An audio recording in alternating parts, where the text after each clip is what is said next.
महाराष्ट्र की राजनीति में एक बार फिर हलचल तेज हो गई है। दरअसल उप मुख्यमंत्री एकनाथ शिंदे और शिवसेना यूबीटी प्रमुख उद्धव ठाकरे दोनों ही दिल्ली दौरे पर हैं।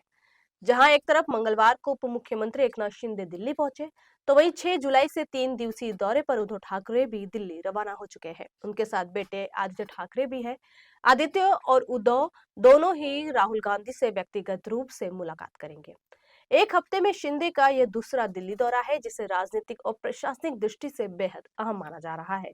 तो वहीं उद्धव ठाकरे का दिल्ली दौरा भी चर्चाओं का विषय बना हुआ है। उद्धव ठाकरे के दिल्ली दौरे को लेकर कुछ दिन पहले ही शिवसेना यूबीटी सांसद संजय राउत ने मोहर लगाई थी। संजय राउत ने जानकारी दी थी कि इंडिया ब्लॉक की बैठक के लिए राहुल गांधी ने उद्धव ठाकरे को खास न्योता भेजा है। इसके चलते उद्धव ठाकरे 6, 7 और 8 अगस्त को दिल्ली दौरे पर रहेंगे। दिल्ली में उद्धव ठाकरे इंडिया ब्लॉक की बैठक में शामिल होंगे। महाराष्ट्र विधानसभा चुनाव को लेकर कांग्रेस की खास दिलचस्पी देखी गई थी। इसलिए ऐसी चर्चाएं हैं कि इंडिया ब्लॉक की इस बैठक में आने वाले निकाय चुनाव को लेकर रणनीति पर बात हो सकती है। इस दौरान महायुति को मात देने के लिए इंडिया ब्लॉक मिलकर बड़ी रणनीति तैयार कर सकता है। वहीं इस दौरान उद्धव ठाकरे सांसदों के साथ चर्चा करेंगे और गुरुवार को कांग्रेस नेता राहुल गांधी द्वारा आयोजित लंच में शामिल होंगे।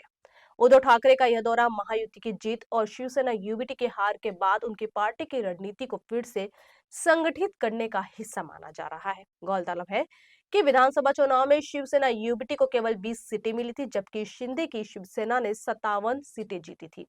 ठाकरे अब विपक्षी गठबंधन को मजबूत कर बीजेपी और शिंदे गुट को चुनौती देने की तैयारी में है। महाराष्ट्र की सियासत में शिंदे और उद्धव का दौरा कई मायनों में महत्वपूर्ण है। शिंदे के लगातार दिल्ली दौरे और ठाकरे के विपक्षी नेताओं से मुलाकात ने यह संकेत दिया है कि दोनों नेता आगामी बीएमसी चुनाव और 2029 के लोकसभा चुनाव को लेकर रणनीति बना रहे हैं।